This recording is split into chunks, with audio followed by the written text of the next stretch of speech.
I've been asked to speak to the question, hasn't science disproved God? And I used to think that it had. When I was 18, I was going up to Cambridge University to read natural sciences. And at that stage, I was an atheist. And I viewed Christians as, I guess, kind of naive, gullible people who hadn't quite worked out that Father Christmas wasn't real and maybe still were expecting money from the tooth fairy. However, I'm now a Christian. And I put it to you, if you think that science does disprove God, why you think it is that so many leading scientists of both the past and the present are committed Christians.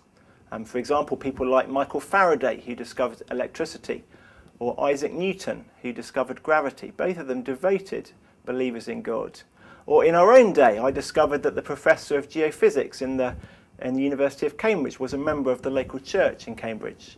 Or Francis Collins, the director of the Human Genome Project, responsible for sequencing the human DNA, a believer in Jesus. Obviously, these guys don't think that trusting in God and believing in science need to be at odds with one another.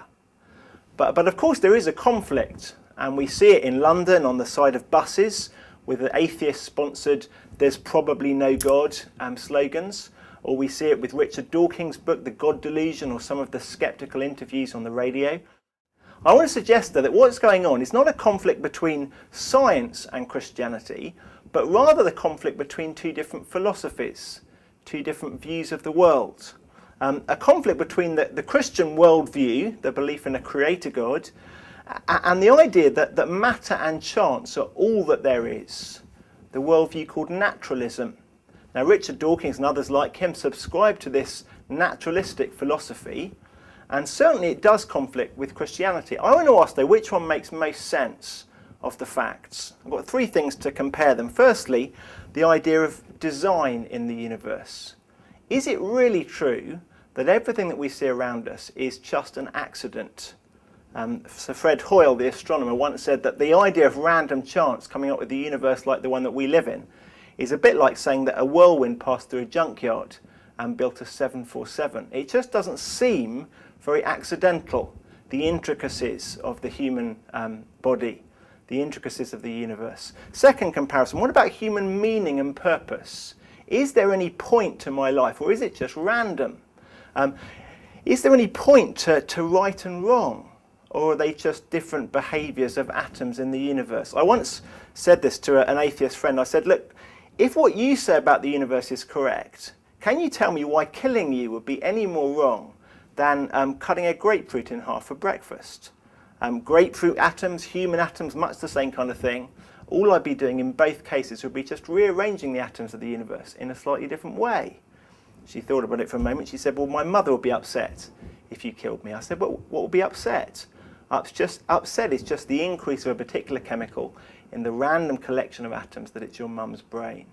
Human purpose is made a mockery of by naturalism, whereas Christianity says there's a loving God who designed us for relationship and cares passionately about how we treat one another, and it matters.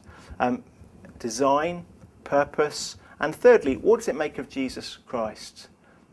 Scientists often say, naturalists often say that science is about facts and Christianity is about myths, just a blind leap in the dark. Actually, nothing could be further from the truth. The Christian writers of the New Testament were very concerned about recording the facts of Jesus' life, his miracles, his death, his resurrection. Now, some people hear about the resurrection of Jesus and they scoff and sneer and say that's scientifically impossible. But of course, that's not science at that point. That's just prejudice, just refusal to look into the possibility that there could be a God powerful enough to have made this universe and to reverse death. I'd urge you, if you want to be a responsible scientist, to look into the evidence of Jesus for yourself, to look carefully at what the eyewitnesses recorded, and to look carefully at their claim that Jesus rose from the dead. I did that some years ago now and became a Christian, the best decision I've ever made.